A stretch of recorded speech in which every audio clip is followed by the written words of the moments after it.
بسم اللہ الرحمن الرحیم، شروع اللہ کے نام سے جو بڑا مہربان نہایت رحم کرنے والا ہے۔ تاریخ انسانی میں آنے والا وہ دردناک اور سیاہ ترین دن کہ جس دن کے اندر اللہ تبارک و تعالی نے پیارے محبوب حضرت محمد مصطفیٰ صلی اللہ علیہ وآلہ وسلم کی پیاری آل اولاد کو اور اہل بیت اتحاد کو چن چن کر شہید کر دیا گیا،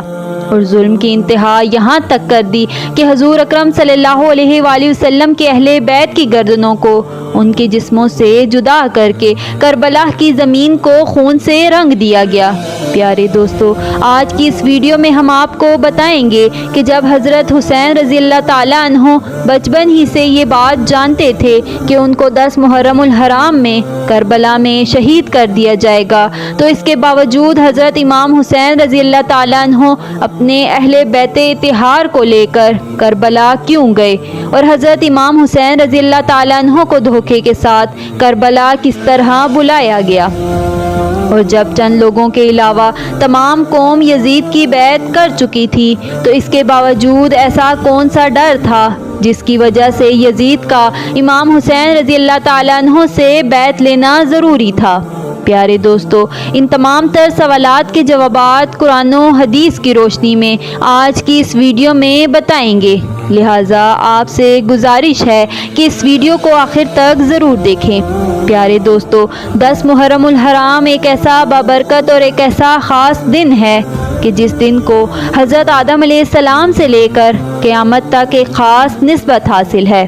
10 محرم الحرام کو انبیاء کرام کی زندگیوں میں بہت سارے عجیب و غریب واقعات پیش آئے، جیسا کہ روایات میں آتا ہے کہ 10 محرم الحرام کے دن ہی اللہ تبارک و تعالی نے حضرت آدم علیہ السلام کی توبہ کو قبول فرمایا، اور 10 محرم الحرام کے دن ہی حضرت ادریس علیہ السلام کو درجات عالیہ عطا کیے گئے، اور 10 محرم الحرام کے دن ہی حضرت نوح علیہ السلام کی کشتی جودی پہاڑ پر اتری، اور 10 محرم الحرام کے دن ہی حضرت ابراہیم علیہ السلام کو خلیل اللہ کا منصب عطا کیا گیا، اور 10 محرم الحرام کے دن ہی حضرت یوسف علیہ السلام کو جیل سے رہائی ملی تھی، اور 10 محرم الحرام کے دن ہی حضرت یعقوب علیہ السلام کو بینائی عطا کی گئی، اور 10 محرم الحرام کے دن ہی اللہ تبارک و تعالی نے حضرت یونس علیہ السلام کو مچھلی کے پیٹ سے نجات عطا فرمائی، اور 10 محرم الحرام کے دن ہی حضرت یونس علیہ السلام کی قوم کی توبہ قبول فرمائی، اور 10 محرم الحرام کے دن ہی حضرت موسیٰ علیہ السلام کی قوم کو فرعون سے نجات ملی،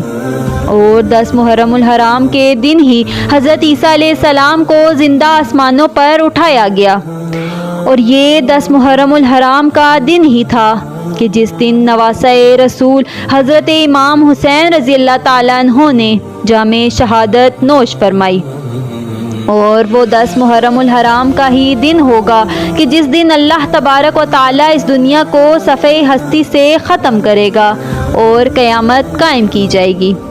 پیارے دوستو، ان تمام تر روایات سے معلوم ہوا کہ 10 محرم الحرام کے دن کو بہت سارے انبیاء کرام سے ایک خاص نسبت حاصل ہے، اور اللہ تبارک و تعالیٰ نے حضرت امام حسین رضی اللہ تعالیٰ عنہ کو یہ خاص شرف عطا فرمایا کہ آپ علیہ السلام کو بھی ان کی زندگی میں ہی 10 محرم الحرام کو ایک ایسا دن عطا فرمایا جس دن کے اندر حضرت امام حسین رضی اللہ تعالیٰ عنہ نے اپنے محبوب کی محبت میں اپنی گردن کو سجدے میں کٹوایا، اور اللہ تبارک و تعالیٰ کے پیارے دین کو قیامت تک کے لیے زندہ کر دیا۔ پیارے دوستو، روایات میں آتا ہے کہ حضرت امام حسین رضی اللہ تعالیٰ عنہ جب بچپن کے اندر حضور اکرم صلی اللہ علیہ وآلہ وسلم کی خدمت میں حاضر ہوا کرتے تو آپ صلی اللہ علیہ وآلہ وسلم اپنے نواسے حضرت امام حسین رضی اللہ تعالیٰ عنہ کو بڑے ہی پیار سے اپنی گود میں بٹھاتے اور آپ کی گردن مبارک پر بوسہ دیا کرتے، کیونکہ پہلے ہی اللہ تبارک و تعالیٰ کی طرف سے حضور اکرم صلی اللہ علیہ وآلہ وسلم کو یہ بتا دیا گیا تھا کہ آپ کے نواسے حضرت امام حسین رضی اللہ تعالیٰ عنہ اللہ تبارک و تعالیٰ کی راہ میں شہید ہوں گے، اور آپ کی گردن کو اللہ تبارک و تعالیٰ کی راہ میں ان کے جسم سے جدا کیا جائے گا۔ لہٰذا اس وجہ سے اللہ تبارک و تعالیٰ کے پیارے محبوب جب اپنے نواسے حضرت امام حسین رضی اللہ تعالیٰ عنہ کو دیکھتے تو وہ آپ کو ان پر بہت پیار آتا اور آپ صلی اللہ علیہ وآلہ وسلم ان کی گردن مبارک پر بوسہ دیا کرتے تھے۔ پیارے دوستو، اب بات کرتے ہیں کہ واقعہ کربلا کیوں پیش آیا۔ پیارے دوستو، یہ بات یاد رکھیں کہ جو جتنا اللہ تبارک و تعالیٰ کے قریب ہوتا ہے اور جو جتنا اللہ تبارک و تعالیٰ کا مقرب بندہ ہوتا ہے اس کو اتنے ہی امتحانات اور آزمائشوں سے گزرنا پڑتا ہے، کیونکہ اللہ تبارک و تعالیٰ قرآن پاک میں ارشاد فرماتا ہے اور تم ہرگز بھلائی کو نہیں پا سکتے جب تک کہ تم اپنی سب سے پیاری چیز اللہ تبارک و تعالیٰ کی راہ میں قربان نہ کر دو۔ اور یہی وہ وجہ تھی کہ حضرت ابراہیم علیہ السلام کو اپنا بیٹا ذبح کرنے کا حکم دیا گیا، اور اسی وجہ سے حضرت امام حسین رضی اللہ تعالیٰ عنہ نے یہ جانتے ہوئے کربلا کا سفر کیا کہ ان کو شہید کر دیا جائے گا، کیونکہ وہ اللہ تبارک و تعالیٰ کی رضا میں راضی تھے اور اللہ تبارک و تعالیٰ کے دین اسلام پر اپنی جان کو قربان کرنا چاہتے تھے، اور حضرت ابراہیم علیہ السلام کی طرح وہ اس بات کو ثابت کرنا چاہتے تھے کہ وہ کائنات کی ہر چیز سے بڑھ کر اللہ تعالیٰ کی ذات اور اس کے محبوب کی ذات سے محبت کرتے ہیں۔ پیارے دوستو، بات کرتے ہیں کہ سفر کربلا کس طرح شروع ہوا اور اس کربلا کے سفر کے اندر کون کون سے موڑ آئے اور کس کس موڑ پر کس کس جان نثار نے اپنی جان کو اپنے رب کے لیے قربان کیا۔ پیارے دوستو، روایات میں آتا ہے کہ جب حضرت امیر معاویہ کی وفات ہوئی تو یزید تخت نشین ہوا اور تمام لوگوں نے یزید کی بیعت کر لی، لیکن حضرت امام حسین رضی اللہ تعالیٰ عنہ اور دیگر مومنین یزید کی بیعت کرنے سے انکار کر دیا، کیونکہ یزید شرابی، زانی اور حضور اکرم صلی اللہ علیہ وآلہ وسلم کی شریعت کا منکر ہے اور قرآن پاک کے احکامات کو نہ ماننے والا اور اللہ تبارک و تعالیٰ کی نافرمانیاں کرنے والا اور ایک بد کردار شخص تھا۔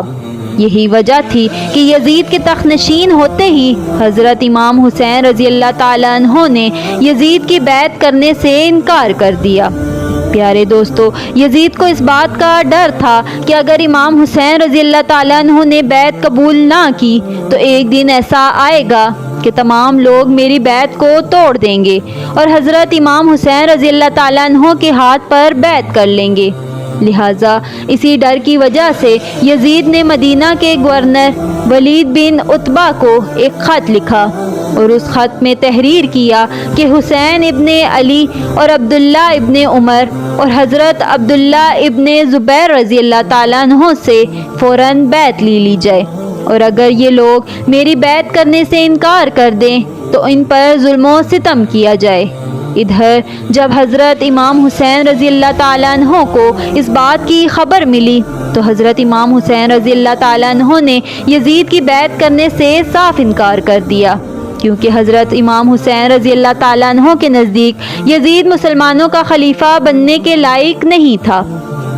کیونکہ حضرت امام حسین رضی اللہ تعالیٰ عنہ یزید کے کردار سے اچھے طرح سے واقف تھے۔ وہ ایک شرابی، زانی اور گناہگار اور شریعت مطہرہ کا منکر انسان تھا جو شراب کو حلال جانتا تھا۔ اس طرح جب یزید کی خلافت کے بعد جب حضرت حسین رضی اللہ تعالیٰ عنہ نے